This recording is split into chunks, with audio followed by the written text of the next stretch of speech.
Hello दोस्तों। आज ये डे 4 है, चौथा दिन। और आज हम जानेंगे प्रोनाउंस के बारे में। पूरा डिटेल से बताऊंगा, ए टू जेड। कुछ भी नहीं बाकी रखूंगा प्रोनाउंस के बारे में। आज का वीडियो आपने देख लिया तो फिर प्रोनाउन को लेकर आपके मन में कोई डाउट नहीं रहेगा। सारे डाउट्स क्लियर हो जाएंगे। अ, इसके पहले कि मैं पढ़ाना शुरू करूं, सबसे इम्पोर्टेंट बात कि हमें क्यों जानना है इन चीज़ों के बारे में, ग्रामर के बारे में क्यों पढ़ना है। ये मैंने अपने पहले के वीडियोज़ में भी बताया है और आज भी एक बार बता देता हूँ। सबसे पहली बात तो कि कॉम्पिटिटिव एग्जाम्स में डायरेक्टली ग्रामर के रूल्स से रिलेटेड क्वेश्चंस पूछे जाते हैं। फिल इन द ब्लैंक्स रहेगा, ट्रू और फॉल्स रहेगा, राइट और रॉन्ग रहेगा, सही चुनना है गलत चुनना है, ऑप्शंस रहेंगे। और दूसरा कि जब आप लिखते हैं या बोलते हैं तो अगर आपको ग्रामर के सारे रूल्स पता हैं, प्रोनाउन के रूल्स, नाउन के रूल्स, वर्ब एडजेक्टिव, ये सब सब कुछ अगर पता है तो आप करेक्टली लिख पाएंगे, बोल पाएंगे। तो सामने वाले को आपकी बात समझ में आएगी, एग्जैक्टली क्या कहना चाह रहा है। अगर टूटी फूटी इंग्लिश में बोलेंगे, ग्रामर उल्टा पुल्टा बोलेंगे तो सामने वाले को समझना बहुत मुश्किल हो जाएगा कि बंदा कहना क्या चाहता है। तो चलिए आइए आज का लेसन शुरू करते हैं, जो कि है प्रोनाउंस। प्रोनाउन क्या होता है? Pronoun is a word which is used in place of a noun to avoid repetitions of nouns in a sentence or paragraph. Pronoun ऐसे वर्ड्स होते हैं जो नाउन के प्लेस में, यानी नाउन की जगह पे, मतलब कि नाउन लिखने के बजाय हम प्रोनाउंस को यूज करते हैं उन जगहों पे जहां जहां नाउन आना है। To avoid repetition of nouns, ताकि बार बार वो जो नाउन है, किसी का नाम है, किसी बंदे का नाम है, किसी चीज का नाम है, उसको बार बार रिपीट करने की जरूरत ना पड़े। मैं आगे आपको एक सेंटेंस में, एक पैराग्राफ में बताऊंगा कि बार बार नाउन्स को रिपीट करने में क्या परेशानी आती है। तो फिलहाल के लिए प्रोनाउन का डेफिनेशन हो गया। ऐसे शब्द जो नाउन की जगह पे हम यूज करते हैं, नाउन के बदले यूज करते हैं, ताकि नाउन का रिपीटेशन अवॉइड करें सेंटेंसेस में और पैराग्राफ्स में। Pronouns are short words and can do everything that nouns can do. Pronoun short words होते हैं, आगे हम एग्जाम्पल में देखेंगे, और ये हर वो काम कर सकते हैं जो नाउन्स करते हैं, and are one of the building blocks of a sentence. माफ कीजिएगा, थोड़ा सा तबीयत ठीक नहीं है। प्रोनाउंस जो होते हैं वो सेंटेंस के बिल्डिंग ब्लॉक्स होते हैं। मतलब कहने का कि वो सेंटेंस को फॉर्म करने में, ग्रामेटिकली करेक्ट फॉर्म करने में बहुत ही हेल्पफुल होते हैं।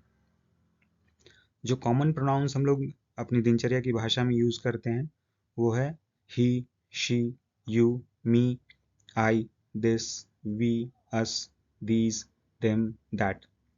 इनको मैं एक एक करके एग्जाम्पल के साथ बताऊंगा, सेंटेंसेस के साथ बताऊंगा। अभी आप टेंशन मत लो, अगर समझ में नहीं आ रहा है तो आप इसके बारे में अच्छे से क्लियर से जान जाओगे आगे के वीडियो में। Pronouns can be used in singular and plural forms. Pronouns singular form में भी हो सकते हैं, जैसे कि he, she, you, me, I, this. ये सब किसी एक व्यक्ति के लिए या किसी एक वस्तु के लिए यूज किया जाता है। वी, अस, दीज, देम, ये सब एक से ज्यादा लोगों के लिए यूज किया जा सकता है। दैट भी एक सिंगुलर प्रोनाउन है। दैट का जो प्लूरल प्रोनाउन होता है वो दोज होता है। तो pronouns can be used in singular and plural forms. तो यहाँ इस पेज में हमने जाना प्रोनाउन का डेफिनेशन, प्रोनाउन क्या होता है, ऐसे वर्ड्स जो नाउन के जगह पे हम यूज करते हैं ताकि बार बार सेंटेंसेस में नाउन को ना यूज करना पड़े। आगे आपको मैं बताऊंगा उसका क्या प्रॉब्लम होता है। प्रोनाउन के एग्जांपल्स देखे हमने, he, she, you, me, I, this, we, us, this, them, that. ये सिंगुलर फॉर्म भी होते हैं, प्लूरल फॉर्म भी होते हैं। अब नेक्स्ट स्लाइड में चलते हैं। Why do we need pronouns? Pronoun की हमें ज़रूरत क्यों पड़ती है?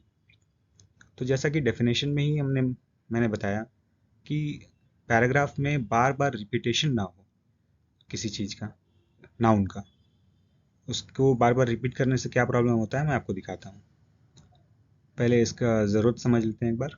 There job is to make communication faster and more efficient because you don't have to repeat the same word over and over again.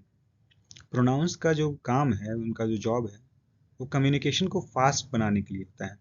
Communication यानी बातचीत, ये रिटन बातचीत हो या लिखित या बोलने वाली बातचीत हो, जब हम बातचीत करते हैं ओरली, वो दोनों ही केसेस में प्रोनाउंस आपको बहुत हेल्पफुल रहेगा सेंटेंसेस को शॉर्ट में करने में। अब एक पैराग्राफ देखते हैं जिसमें कि नाउन है Ram Narayan. Ram Narayan went to Ram Narayan's house. There Ram Narayan ate puri sabzi prepared by Ram Narayan's mother. Then Ram Narayan went to the playground to play. There Ram Narayan's friend gave a bat to Ram Narayan, with which Ram Narayan scored a century. Then Ram Narayan went to the market to eat chowmin, and then Ram Narayan went home and slept. अब कितना मुश्किल हुआ है इसको मुझे पढ़ने में। 50 बार राम नारायण जैसा इतना बड़ा वर्ड रिपीट करना पड़ा। सुनने वाले को भी तकलीफ, बार बार इतने बड़े बड़े वर्ड सुनना पड़ रहा है, जिससे कि पूरा सेंटेंसेस लंबा हो गया, इवेंचुअली पैराग्राफ लंबा हो गया उसकी वजह से। अब इसी को अगर प्रोनाउंस यूज करके यूज करेंगे, लिखेंगे हम और बोलेंगे, तो देखिए कितना शॉर्ट हो जाएगा। Ram Narayan went to his house. There he ate puri sabzi prepared by his mother. Then he went to the playground to play. There his friend gave a bat to him, with which he scored a century. Then he went to the market to eat chowmin, and then he went home and slept. तो ये कितना easy हो गया सुनने में, लिखने में भी और समझने में भी। सबसे बड़ी बात, इतनी बार ये राम नारायण में यूज नहीं करना पड़ा। उसके जगह पे हमने हिज, ही,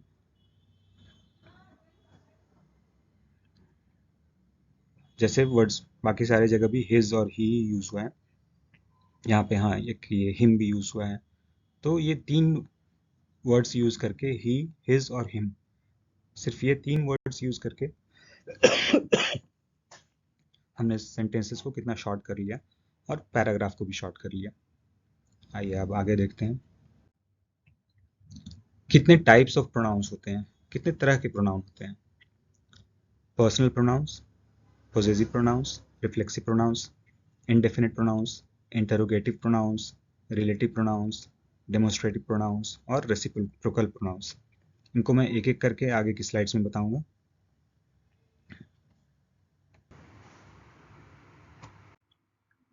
पहला है personal pronouns. Words which are used for people or things or an idea in place of their names are called personal pronouns। ऐसे शब्द जो लोगों के लिए यूज होते हों या चीज़ों के लिए यूज होते हों या फिर किसी आइडिया के लिए, उनके नाम के जगह पे, इनको हम पर्सनल प्रोनाउन कहते हैं। एग्जाम्पल हो गया he, she, I, you, they, it, us, them, etcetera. ये सारे प्रोनाउंस लोगों के लिए यूज होते हैं, चीज़ों के लिए नाम यूज होते हैं। इट यूज होगा किसी भी वस्तु के लिए, laptop, mobile, water bottle, pencil, pen, गाड़ी, कार, बाइक, कुछ भी। बाकी ये सब, और इट जानवरों के लिए भी यूज होता है, पक्षियों के लिए भी यूज होता है। हालांकि आजकल जानवरों को चूंकि हम एक हमारे बराबर, इंसानों की बराबरी समझते हैं, तो ही और शी भी यूज कर सकते हैं, कोई गलत नहीं होगा उसमें। मैं आगे के सेंटेंस में दिखाऊंगा आपको। अब यहाँ पे एक एग्जांपल देखिए। राम, श्याम, मोहन, राहुल, 4 लोग हैं यहाँ पे। Were going to play cricket, वो क्रिकेट खेलने के लिए जा रहे हैं, जा रहे थे, वर गोइंग, जा रहे थे, पास्ट टेंस। अब इतने लंबे सेंटेंस को हमने सिर्फ एक वर्ड यूज करके शॉर्ट कर दिया। They were going to play cricket, वे लोग क्रिकेट खेलने जा रहे थे, या फिर वे क्रिकेट खेलने जा रहे थे। नेक्स्ट देखते हैं, जो अगला प्रोनाउन है वो है पोजेसिव प्रोनाउन। ये क्या होता है? Words which indicate the possession of something are called possessive pronouns. ये बहुत ही इंपॉर्टेंट है, इसको जानना। एग्जाम्पल है इसका mine, his, hers, your, ours, theirs. जो डेफिनेशन है, words which indicate the possession of something, कहने का मतलब कि ऐसे शब्द जो किसी का स्वामित्व दर्शाते हैं, मालिकाना हक दर्शाते हैं। वो चीज किसी पर्टिकुलर इंसान की है, उसका मालिक वो इंसान है, उस वस्तु का मालिक। तो ऐसे प्रोनाउंस को पोजेसिव प्रोनाउंस कहते हैं। सेंटेंसेस के थ्रू जानते हैं। This book is mine. अब यहाँ जो ये माइन प्रोनाउन है, ये स्वामित्व दर्शा रहा है इस किताब का, कि यह किताब उस व्यक्ति की है जो यह सेंटेंस बोल रहा है। अब जैसे अगर मान लो मैं कहता हूँ दिस बुक इज माइन, तो यह मेरी किताब है, इस किताब का मालिक मैं हूँ, इसका स्वामित्व मेरा है। It's his bike. बाइक के लिए इट्स यूज हुआ है, वस्तु है। और ये जो हिज है, ये पोजेसिव प्रोनाउन हो गया। दो लोग बात कर रहे हैं आपस में किसी तीसरे व्यक्ति के बारे में। इट्स हिज बाइक, यह बाइक उसकी है। दिस ड्रेस इज हर्स, यह ड्रेस उसकी है। यहाँ एक लड़की की बात हो रही है। ये जो ड्रेस है, ये किसी लड़की की है, किसी पर्टिकुलर लड़की की है। दो लोग आपस में बात कर रहे हैं कि भाई ये जो ड्रेस है, ये उसकी है, उस लड़की की है। योर हाउस इज ऑसम, आपका घर बहुत ही बढ़िया है। ऑसम मतलब होता है बढ़िया, बहुत ही बढ़िया। अब ये घर का मालिक कौन है? उस व्यक्ति को मालिक कहा जा रहा है जिसके बारे में दूसरा व्यक्ति बात कर रहा है। मैं बात कर रहा हूँ किसी दूसरे व्यक्ति से, आपका घर बहुत बढ़िया है। Your house is awesome. Next चलते हैं। Reflexive pronouns, pronouns which show that the action is being performed on the same person who is talking, or if it's being talked about another person, the action is also happening on that same person, are called reflexive pronouns. बहुत लंबा definition है, थोड़ा complex लग रहा होगा, मैं easy करता हूँ, रुकिए आपको इसको, आपके लिए इसको। pronouns which shows that the action is being performed on the same person, ऐसे pronouns जो यह दिखलाते हैं कि जिसके बारे में बात हो रहा है या जो बोल रहा है, एक्शन भी उसी व्यक्ति के ऊपर हो रहा है। shows the action is being performed on the same person who is talking, जो बात कर रहा है एक्शन भी उसी के ऊपर हो रहा है। और if it's being talked about another person, अगर हम किसी दूसरे व्यक्ति के बारे में बात कर रहे हैं, तीसरे व्यक्ति के बारे में बात कर रहे हैं, तो एक्शन भी उसी के ऊपर हो रहा है। ये सेंटेंसेस से दिखाऊंगा। अभी एग्जांपल देख लेते हैं पॉजिटिव सॉरी रिफ्लेक्सिव प्रोनाउंस के। My self, her self, your self, them self. Sentences से समझते हैं। आई बिलीव इन माई सेल्फ, अभी यहाँ पे कौन बोल रहा है? मैं बोल रहा हूँ, आई। एक्शन जो बिलीव करने का एक्शन है, मैं अपने ऊपर विश्वास करता हूँ। I believe in my self. तो यहाँ जो एक्शन हो रहा है वो भी मेरे ऊपर ही हो रहा है, और बोल कौन रहा है? मैं ही बोल रहा हूँ। तो जब इस तरह का सेंटेंस हो तो यहाँ पे ये प्रोनाउन यूज कर सकते हैं, my self. She road the homework all by her self, मैं किसी से बात कर रहा हूँ किसी तीसरे व्यक्ति के बारे में, किसी लड़की के बारे में। उसने अपना होमवर्क सारा का सारा खुद से ही कर लिया। She road the homework all by her self. Her self मतलब उसने खुद से किया। माई सेल्फ मतलब मैं, खुद मैं। You will have to go to school yourself, तुम्हें खुद से स्कूल जाना पड़ेगा। योर सेल्फ मतलब खुद से। They are staying in the house themselves, वह उस घर में खुद ही रह रहे हैं, उन्होंने रेंट पे नहीं लगाया है। किसी का अब अपना खुद का बिल्डिंग होगा, खुद का घर होगा, तो उसमें खुद ही रह रहे हैं, रेंट पे नहीं लगाया। तो देमसेल्व्स कहने का मतलब खुद ही। योर सेल्फ तुम खुद ही। हर सेल्फ उसने खुद से ही सारा होमवर्क किया। माई सेल्फ मैं अपने ऊपर खुद ही विश्वास करता हूँ। I believe in myself. Reflexive pronouns are words ending in self और सेल्व्स। अब अगर आप यहाँ देखेंगे तो ये ऐसे प्रोनाउंस होते हैं जो लास्ट में या तो सेल्फ होता है या फिर सेल्व्स होता है। ये देखिए, SELVES होगा या फिर SELF होगा, SELF SELF। Reflexive pronouns are words ending in self or selves that are used when the subject and the object of a sentence are the same. जो शुरू में डेफिनेशन था, वो थोड़ा मुश्किल लगा होगा, लेकिन ये वाला देखिए चीज़ों को ज़्यादा इजी बनाता है। यहाँ पे ये ऐसे प्रोनाउंस होते हैं जिन्हें तब यूज़ करते हैं जब सेंटेंस का जो सब्जेक्ट और ऑब्जेक्ट है वो दोनों सेम पर्सन हो। अब यहाँ पे सब्जेक्ट है आई और ऑब्जेक्ट है माई सेल्फ। यहाँ पे खुद ही के ऊपर विश्वास कर रहा है, आई believe in my self. Subject भी वही पर्सन है और जो ऑब्जेक्ट भी है वही पर्सन है। शी सब्जेक्ट है और हर सेल्फ हो गया ऑब्जेक्ट।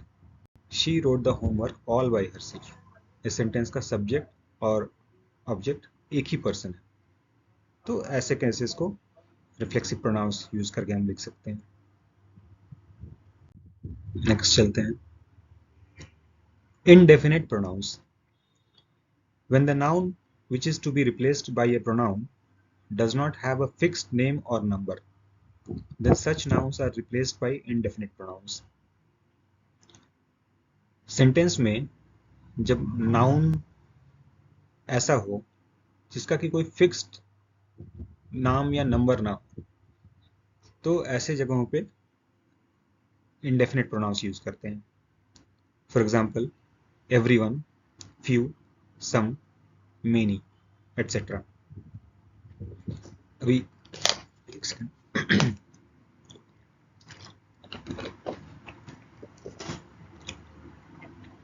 सेंटेंस देखते हैं, everyone is present in the class. अब एग्जैक्टली क्लास में कितने लोग हैं वो नहीं पता है, तो इस तरह के केसेस में जहाँ पे कि एग्जैक्ट नंबर ना पता हो, एवरीवन जैसे वर्ड्स यूज कर सकते हैं। इनडेफिनिट, इसका कुछ पता नहीं है, ऐसी चीज है ये। डेफिनेट का मतलब होता है जिसका पता हो। यहाँ भाई 4 बच्चे हैं क्लास में, 5 बच्चे हैं, यहाँ पे नहीं पता है कि क्लास में कितने बच्चे हैं, तो इसलिए हम यूज कर रहे हैं everyone. There are very few students today in the class. आज क्लास में बहुत ही कम बच्चे हैं। अब एग्जैक्टली कितने हैं, 2 हैं, 1 है, 3 है, ये नहीं पता, तो इस ऐसे केसेस में फ्यू यूज करते हैं। सॉरी, आज थोड़ा ज़्यादा ही तबीयत खराब है। There are some bananas on the table. Table पर कुछ बनानाज। अब एग्जैक्टली कितने हैं, 4 है, 5 है, 10, वो नहीं पता। सम मतलब कुछ। There are many students on the playground. Playground पे बहुत सारे बच्चे हैं। अब कितने हैं, 100 हैं, 500 हैं, वो नहीं पता है, तो इसलिए मेनी यूज करेंगे। एवरीवन का मतलब है हर कोई, सभी लोग। Everyone is present in the class, सभी लोग क्लास में प्रेजेंट है, हर कोई क्लास में प्रेजेंट है। फ्यू का मतलब होता है थोड़े, आज क्लास में बहुत ही थोड़े से बच्चे हैं। सम का मतलब है कुछ, और मेनी का मतलब बहुत सारा।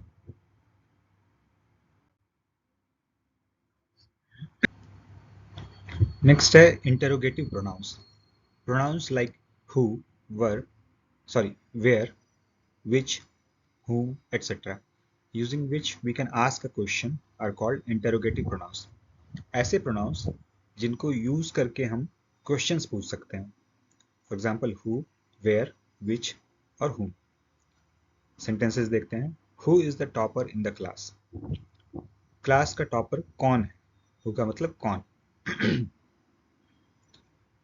Where are the English grammar books in the library. Library में इंग्लिश ग्रामर के बुक्स कहाँ हैं, वेयर का मतलब कहाँ। Which are the best place in India to go in summer season. Sorry, यहाँ सेंटेंस थोड़ा गड़बड़ हो गया है। Which are the best places in India, ये इंडियन नहीं होगा, इंडिया होगा, और ये प्लेस नहीं होगा, प्लेसेस होगा। जब हम किसी एक या 2-3 प्लेसेस के बारे में पूछ रहे हैं, एक से ज़्यादा, तो प्लूरल होना चाहिए यहाँ पे। एक नहीं, 2 से 3, 2 से ज़्यादा के बारे में। अगर यही हम which is the best place in India to go in summer, ये करेक्ट सेंटेंस होता है, लेकिन आर यूज़ किया है तो यहाँ प्लेसेस होना चाहिए था। सॉरी, वो टाइपो एरर है, और यहाँ इंडिया हो, इंडियन नहीं। विच का मतलब होता है कौन सा। नेक्स्ट है whom should I give this book to, यह किताब मैं किसको दूं। whom का मतलब यहाँ किसको। who मतलब कौन, where मतलब कहाँ, which मतलब कौन सा, whom मतलब किसको। तो ये ऐसे प्रोनाउंस हैं जिन्हें हम इंटरोगेटिव प्रोनाउंस कहते हैं और इन्हें क्वेश्चंस पूछने के लिए यूज कर सकते हैं। नेक्स्ट है relative pronouns. The pronouns which are used to connect a clause और a statement are called relative pronouns. ऐसे प्रोनाउंस जो या तो एक क्लॉज को या फिर एक स्टेटमेंट को कनेक्ट करने के लिए, जोड़ने के लिए यूज किए जाते हैं। क्लॉज क्या होता है, ये अपने आप में एक सेंटेंस होगा, सब्जेक्ट होगा, इसमें एक वर्ब होगा। सेंटेंस देखते हैं। The player who made the century got the man of the match award. वह प्लेयर जिसने सेंचुरी बनाया उसे मैन ऑफ द मैच का अवार्ड मिला। अब यहाँ पे दो सेंटेंसेस हैं। The player made the century got the man of the match award. ये थोड़ा अधूरा सा लग रहा है, लेकिन जैसे ही हु यूज किया तो ये कंप्लीट हो गया। पहले नहीं पता चल रहा था कि भाई किसने किसे man of the match award मिला, लेकिन अब पता चल रहा है कि हाँ, जिसने सेंचुरी मारी है उसको मैन ऑफ द मैच का अवार्ड मिला। यहाँ पे हु का मतलब हो गया जिसने। हमने पिछले सेंटेंसेस में देखा था कि हु का मतलब होता है कौन, who is the class topper. तो अलग अलग सेंटेंसेस में, अलग अलग सिचुएशंस में सेम वर्ड का मतलब अलग अलग हो सकता है। वो आपको ध्यान में रखना पड़ेगा, याद रखना पड़ेगा, समझना पड़ेगा। रट्टा मत मारिएगा, समझिए। चीज़ों को कभी भी रटना नहीं, समझना है। फॉर्मूला अगर आप समझ गए तो उसको सेंटेंसेस में आप यूज कर सकेंगे, कहाँ कहीं भी अगर कैसा भी सिचुएशन आ जाए तो। नेक्स्ट है the person with whom I spoke yesterday is the principle of this school. एक सेंटेंस है the person with whom I spoke yesterday, person जिसके साथ मैंने कल बात की थी। और सेंटेंस ये दूसरा है is the principle of this school, school का कोई प्रिंसिपल है, लेकिन कौन है ये कैसे पता चल रहा है, इस whom वर्ड से, कि जिससे मैंने कल बात की थी वही इस स्कूल का प्रिंसिपल है। तो ये whom वर्ड जो है यहाँ कनेक्ट कर रहा है, कनेक्ट करता है। रिलेटिव प्रोनाउन दो चीज़ों के बीच का रिलेशन बताता है। यहाँ पे रिलेशन बता रहा है कि कल जिससे मैंने बात की थी वही स्कूल का प्रिंसिपल है। The restaurant which I went yesterday served very delicious food. कल मैं जिस रेस्टोरेंट में गया था उसने बहुत ही बढ़िया खाना परोसा। The restaurant which I went yesterday, वह रेस्टोरेंट जहाँ मैं कल गया था। मैं किसी भी रेस्टोरेंट की बात नहीं कर रहा हूँ, मैं उस रेस्टोरेंट की बात कर रहा हूँ जहाँ मैं कल गया था। वह बहुत बढ़िया खाना देता है। दो अलग अलग सेंटेंसेस को ये कनेक्ट कर रहा है। The lady whose purse was stolen went to the police station. कौन पुलिस स्टेशन गया, वह लेडी जिसका पर्स चोरी हो गया था। स्टोलन मतलब चोरी हो।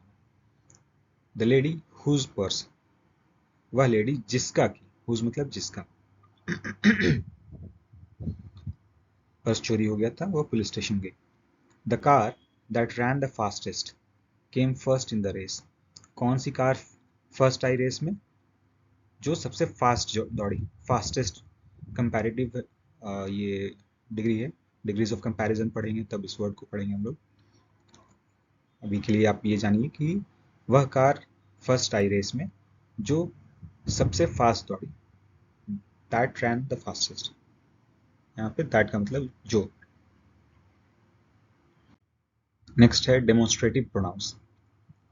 The pronouns which point towards a thing और a person are called demonstrative pronouns. ऐसे प्रोनाउंस जो किसी व्यक्ति या वस्तु की तरफ इशारा करते हैं, इंगित करते हैं। सेंटेंसेस समझेंगे। They can be both singular and plural, दोनों सिंगुलर और प्लूरल भी हो सकते हैं ये pronouns. This is my friend Rohan, यह मेरा फ्रेंड रोहन है। मैं रोहन की तरफ दिखला के बोल रहा हूँ कि यह मेरा फ्रेंड रोहन।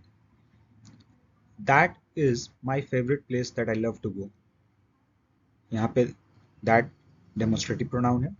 यह इशारा कर रहा है मेरे फेवरेट प्लेस की तरफ जो मुझे जाना पसंद है, that I love to go. These are the best pair of shoes that I have in my shop.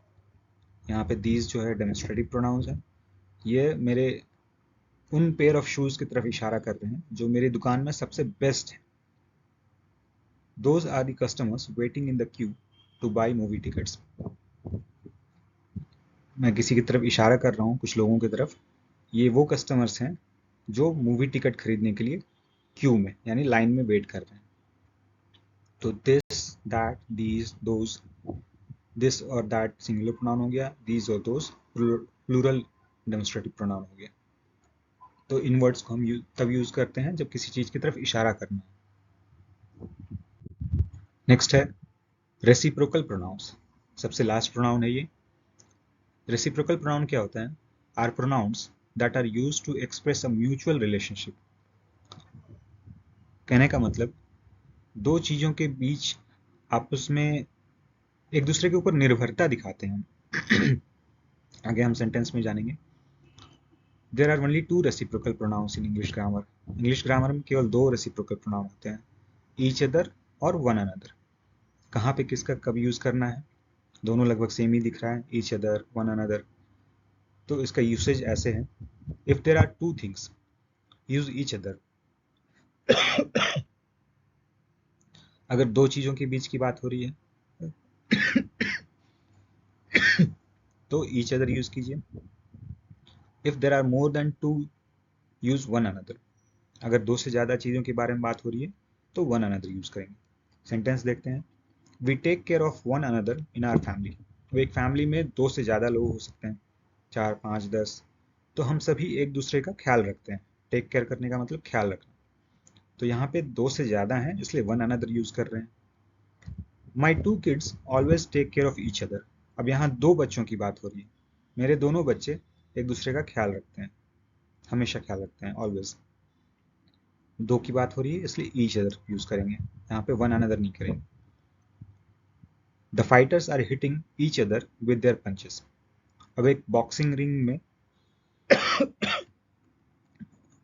Mostly दो ही फाइटर होते हैं, तो इसलिए हमने यहाँ पे ईच अदर यूज किया है। एक दूसरे को अपने पंचेस से या अपने मुक्कों से हिट कर रहे हैं। एक बार इनका, ये बहुत ही इंपॉर्टेंट चार्ट है, इसको आपको ज़रूर समझना है। डायरेक्ट ग्रामर के क्वेश्चंस आ सकते हैं कॉम्पिटिटिव एग्जाम्स में, और बातचीत में लिखने में बहुत इंपॉर्टेंट होगा ये चार्ट। तो हम जब भी बात करते हैं तो हम हमेशा पर्सन में करते हैं। कहने का मतलब कि या तो मैं अपने बारे में बात कर रहा हूँ, फर्स्ट पर्सन सिंगुलर हो गया। अगर मैं बात कर रहा हूँ एक से ज़्यादा लोगों के बारे में तो फर्स्ट पर्सन प्लूरल हो जाएगा। सेकंड पर्सन सिंगुलर क्या होता है? मैं बात कर रहा हूँ सामने वाले से और वो सामने वाला एक व्यक्ति है। यही अगर सेकंड पर्सन प्लूरल देखना है तो मैं बात कर रहा हूँ, मेरे सामने एक से ज़्यादा लोग बैठे हैं, उनके साथ। थर्ड पर्सन सिंगुलर होता है दो लोग आपस में बातचीत कर रहे हैं किसी तीसरे व्यक्ति के बारे में, लेकिन वो एक व्यक्ति है।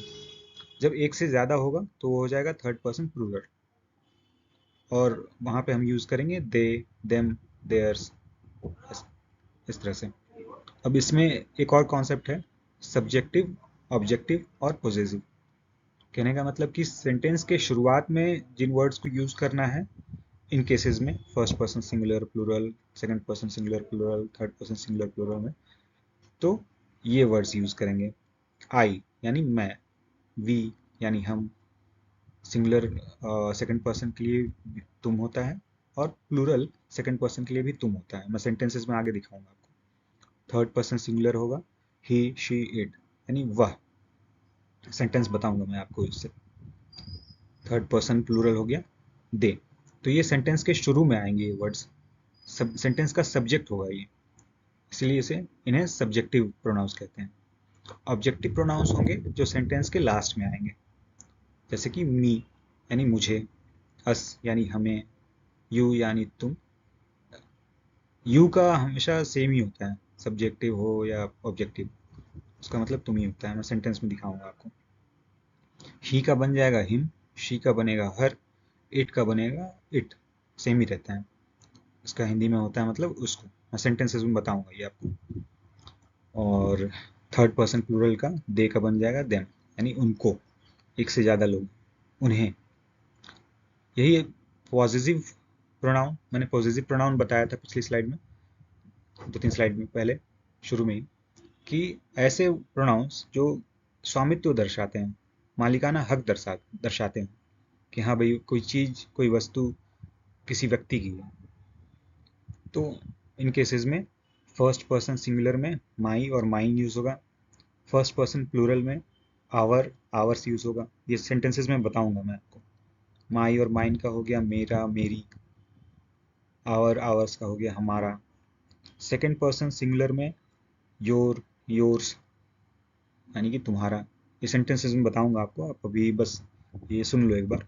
आई नो आपको अभी कुछ समझ में नहीं आ रहा होगा, सब ऊपर से जा रहा होगा, बट सेंटेंसेस में बताऊंगा तो क्लियर से समझ में आ जाएगा।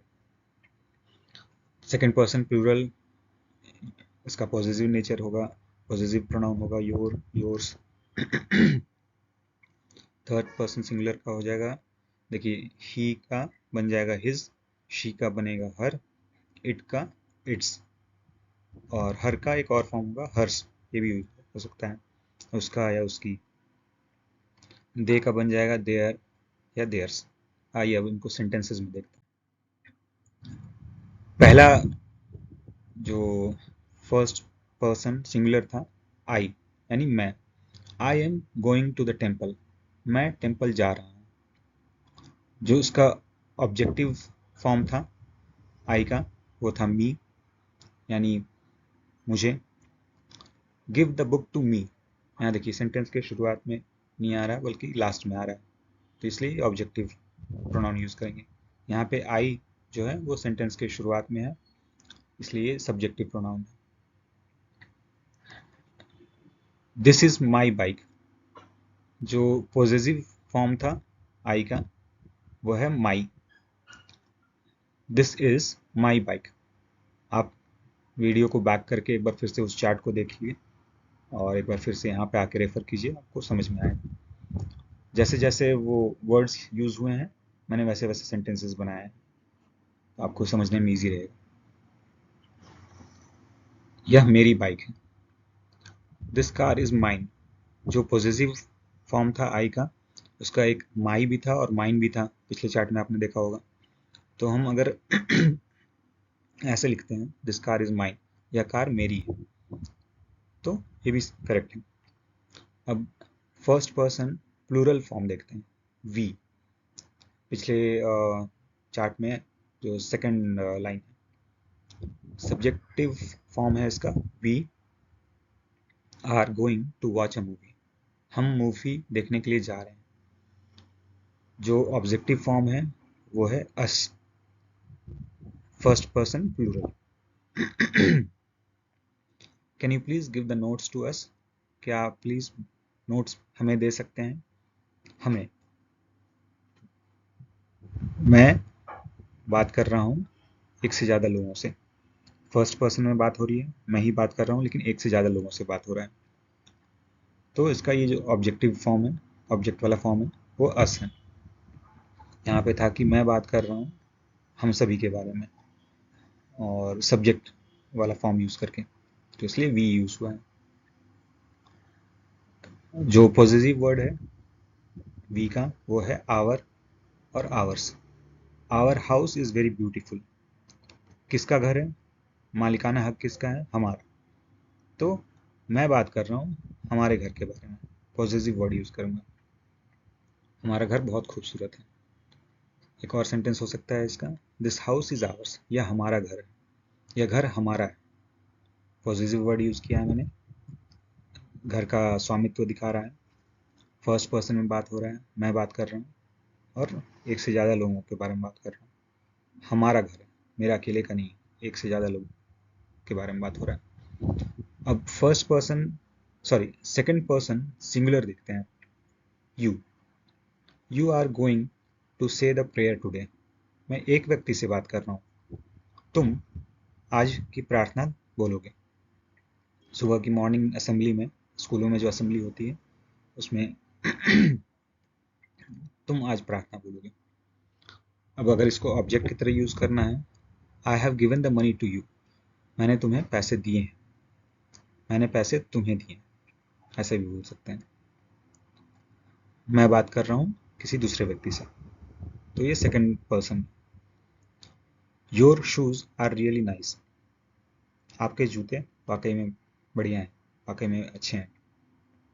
मैं किसी दूसरे व्यक्ति से बात कर रहा हूँ और उसका पॉजिटिव नेचर दिखाना है मुझे। किसके जूते भाई? आपके जूते, आपके जूते बढ़िया हैं, इसलिए योर यूज हुआ।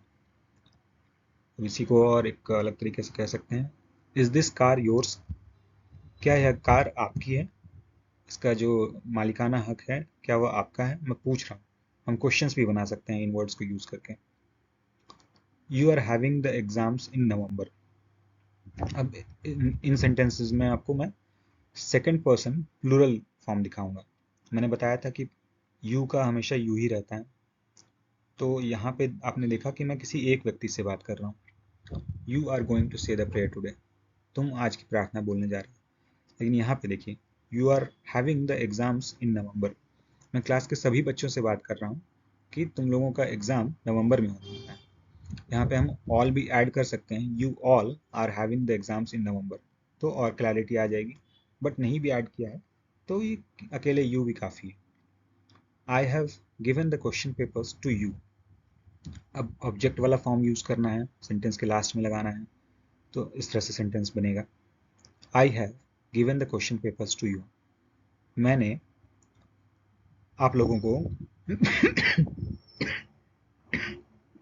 क्वेश्चन पेपर्स दिए हैं।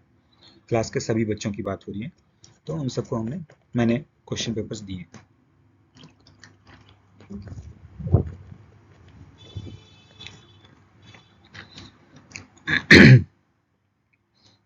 सेकंड पर्सन में बात हो रही है, मैं बात कर रहा हूँ लेकिन एक से ज़्यादा बच्चों से, तो प्लूरल फॉर्म हो रहा है।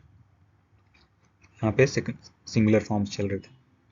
अब पॉजिटिव नेचर दिखाते हैं, your way of teaching is very nice, आपका पढ़ाने का तरीका बहुत अच्छा है। पढ़ाने का तरीका किसका है? आपका, उस पर मालिकाना हक आपका है, उसका स्वामित्व आपका है, वो आपका तरीका है, तो ये पॉजिटिव वर्ड हुई। इज दिस शॉप योर्स, क्या यह दुकान आपकी है? यहाँ भी हम पॉजिटिव वर्ड यूज कर रहे हैं, सेंटेंस का नेचर पॉजिटिव है। दुकान का मालिकाना हक के बारे में, दुकान के मालिकाना हक के बारे में पूछा जा रहा है। अब जो पिछले चार्ट में आप देखेंगे, सबसे सेकंड लास्ट, नीचे से second last, third person singular, he, she, it. दो लोग आपस में बात कर रहे हैं किसी तीसरे व्यक्ति के बारे में। मैं बात कर रहा हूँ किसी और से, he is eating an apple, वह व्यक्ति एप्पल खा रहा है। शी इज स्टडिंग, वह पढ़ाई कर रही है। यहाँ मैं बात कर रहा हूँ अपने बारे में नहीं, और ना ही मैं किसी दूसरे व्यक्ति से बात कर रहा हूँ उसके बारे में। मैं दूसरे व्यक्ति से बात कर रहा हूँ किसी तीसरे व्यक्ति के बारे में, तो यह थर्ड पर्सन के वर्ड्स होते हैं, थर्ड पर्सन के प्रोनाउंस होते हैं। इट इज स्लीपिंग, अब ये हो सकता है मैं अपने पेट डॉग के बारे में बात कर रहा हूँ, पेट कैट के बारे में बात कर रहा हूँ, मेरे पालतू जानवरों के बारे में, वह सो रहा है। और देखते हैं जो थर्ड पर्सन का ऑब्जेक्ट वाला फॉर्म था वो बन जाएगा ऐसे, give the answer sheet to him, he का बन गया हिम, आंसर शीट उसे दे दो। She is hungry, give the pizza to her, मैं किसी दूसरे व्यक्ति से बात कर रहा हूँ किसी तीसरे व्यक्ति के बारे में, वह भूखी है, उसको पिज्जा दे दो। ये ऑब्जेक्ट वाला फॉर्म बन गया।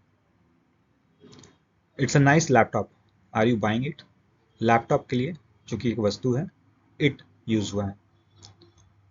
मैं किसी व्यक्ति से पूछ रहा हूँ किसी तीसरी चीज के बारे में, किसी वस्तु के बारे में, तो थर्ड पर्सन सिंगुलर फॉर्म है और पॉजिटिव नेचर है उसका।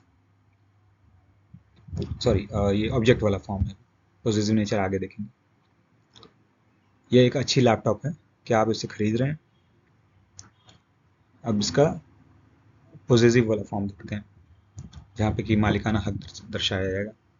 His way of doing narrations is very nice, उसका नरेशंस करने का तरीका, नरेशन पढ़ने का तरीका बहुत ही अच्छा है। किसका मालिकाना हक है वो नरेशन पढ़ने के तरीके पे? उस पर्टिकुलर व्यक्ति का, तो इसलिए पॉजिटिव वर्ड यूज हुआ है his.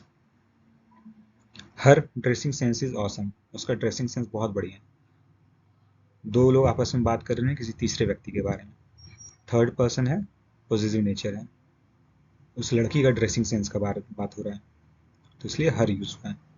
Is this lipstick hers, मैंने चार्ट में दिखाया था आपको, हर के साथ के अलावे हर्स भी यूज हो सकता है। इज दिस लिपस्टिक हर्स, क्या यह लिपस्टिक उसकी है? दो लोग आपस में बात कर रहे हैं, दो लड़कियां हो सकती हैं आपस में बात कर रही हैं किसी तीसरे लड़की के बारे में, क्या यह वह उसकी लिपस्टिक है? This is an amazing car, its speed is superb. अब कार एक वस्तु है, और यहाँ पे एक जो पॉजेसिव फॉर्म होगा वस्तु के लिए, थर्ड पर्सन के लिए, वो होगा it's. This is an amazing car, its speed is superb, यह एक बहुत ही बढ़िया कार है, इसका स्पीड सुपर्ब, बहुत ही बढ़िया है, बहुत ही अच्छा है। स्पीड का मालिकाना हक किसका है? कार का, कार के स्पीड के बारे में बात हो रहा है, तो इसलिए ये positive form. They have been waiting in the queue for quite some time now. अब यहाँ पे दे जो वर्ड यूज हुआ है, ये थर्ड पर्सन प्लूरल वर्ड देख रहे हैं हम लोग, सब्जेक्ट वाला फॉर्म, जहाँ पे सेंटेंस के शुरू में यूज होता है प्रोनाउन।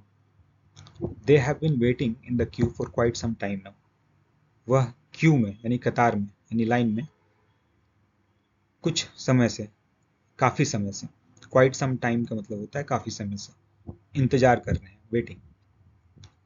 दो लोग आपस में बात कर रहे हैं एक से ज्यादा लोगों के बारे में, लाइन में बहुत सारे लोग खड़े हैं तो उनके बारे में बात हो रहा है, तो इसलिए थर्ड पर्सन प्लूरल फॉर्म है ये, सब्जेक्टिव वाला। The teacher is giving an interesting lecture of history to them. अब दे का बन गया देम, ऑब्जेक्ट वाला फॉर्म है, थर्ड पर्सन प्लूरल है।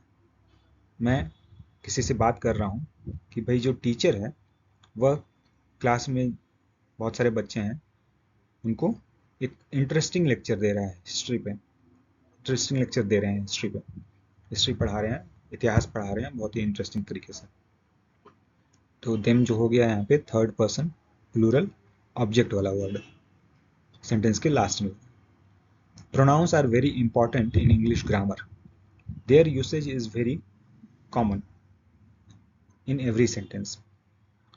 प्रोनाउन जो है बहुत ही इंपॉर्टेंट है इंग्लिश ग्रामर में, their usage.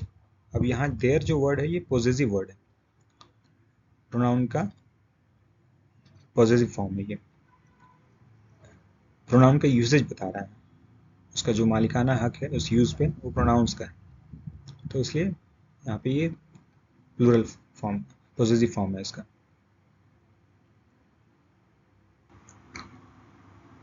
My house is behind theirs, मेरा घर उनके घर के पीछे है। यहाँ पे घर का मालिकाना हक किसका है? मेरा है, और थर्ड पर्सन ये पॉजेसिव वर्ड है, मैं किसी को बता रहा हूँ कि मेरा घर उनके घर के पीछे है। नेक्स्ट देखते हैं, कुछ एक्सरसाइजेज हैं, ये आप करेंगे तो आपका प्रोनाउंस को लेकर जो कॉन्फिडेंस है वो और बढ़ेगा। आप जो भी कॉम्पिटिटिव एग्जाम्स होते हैं उनमें इजीली आप उनको क्रैक कर पाएंगे। Choose the correct pronoun from the given options. यहाँ पे दो दो ऑप्शन रहेंगे सब में, आपको इनमें से करेक्ट प्रोनाउन सेलेक्ट करना है, किस सिचुएशन में कौन सा प्रोनाउन यूज होगा उसके हिसाब से।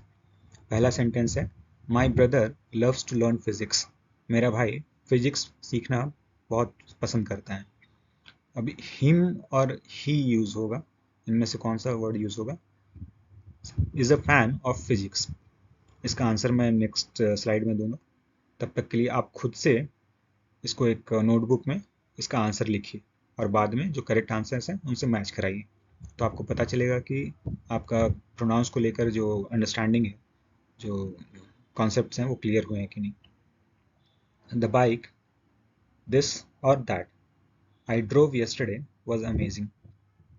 He or they visited their maternal house yesterday. Students in the class are fighting with each other और वन अनदर। इनमें से वर्ड कौन से दो वर्ड्स यूज करेंगे तो सही रहेगा?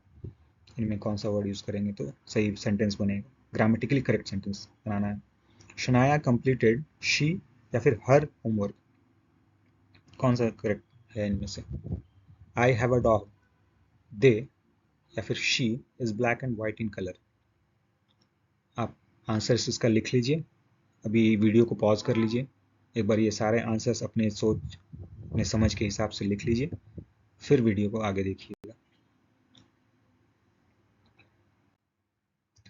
तो पहला सेंटेंस था my brother loves to learn physics, मेरे भाई फिजिक्स सीखना बहुत पसंद करता है।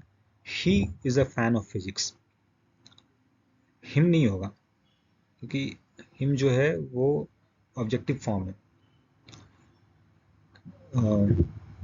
यहाँ पे ही होगा, is a fan of physics.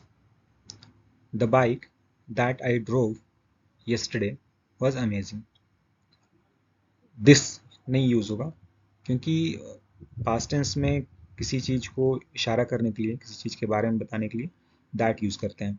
यहाँ पे ये कहना गलत होगा कि the bike this I drove yesterday, yesterday लगा तो दिस नहीं लगेगा, दैट लगेगा। पास्ट का ये इवेंट है, ये घटना पास्ट में हो चुकी है।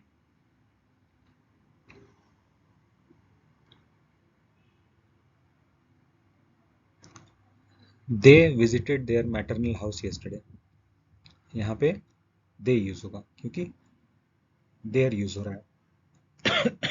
इसका मतलब एक से ज्यादा लोग हैं जिनके बारे में बात हो रही है। Students in the class are fighting one another, जैसा कि मैंने रेसिप्रोकल प्रोनाउन का डेफिनेशन में बताया था कि जब दो से ज़्यादा लोग हों तो वन अनदर यूज़ करते हैं, ईच अदर यूज़ नहीं करेंगे। क्लास में दो से ज़्यादा स्टूडेंट्स होंगे जो आपस में लड़ रहे हैं तो इसलिए वन अनदर यूज़ होगा। Shanaya completed her homework, positive form है इसका। किसका होमवर्क है भाई? किसने अपना होमवर्क कंप्लीट किया? शनाया ने। होमवर्क का स्वामित्व, होमवर्क का जो मालिकाना हक है वह शनाया का है, तो इसलिए यहाँ पॉजिटिव फॉर्म यूज होगा, हर। शी नहीं होगा, शी उसका सब्जेक्ट वाला फॉर्म होता है। अगर शी यूज करना है तो ऐसे सेंटेंस ऐसे बनेगा, she completed her homework, Shanaya की जगह पे शी आ जाएगा। I have a dog, she is black and white in colour. यहाँ पे हम, जैसा कि मैंने पहले वीडियो में बताया है कि आजकल जानवरों को भी हम इंसानों की तरह ही वैल्यू देते हैं, तो हम शी ही सब यूज कर सकते हैं, गलत नहीं होगी। Thank you. तो होपफुली आपका प्रोनाउंस को लेकर जो डाउट्स था वो क्लियर हुआ होगा। जिन लोगों ने पहली बार प्रोनाउन के बारे में देखा होगा, सीखा, समझने की कोशिश की होगी, उनको काफ़ी कुछ समझ में आया होगा, काफ़ी कुछ नहीं भी आया होगा। आई नो ये इतना आसान भी नहीं है। ध्यान से इस वीडियो को बार बार रिपीट मोड में देखिए, ठंडे दिमाग से देखिए, एक्सरसाइजेज बनाइए, एग्जाम्पल्स के गो थ्रू कीजिए, डेफिनेशन को बार बार समझिए, जो मैंने हिंदी में बताया है उसके एक एक वर्ड को समझिए, तब जाके आपको ये अच्छे से समझ में आएगा। फिर भी कुछ डाउट रहेगा तो आप मुझे कमेंट सेक्शन में ज़रूर बताइए, मैं इसको क्लियर कर दूँगा। Thank you.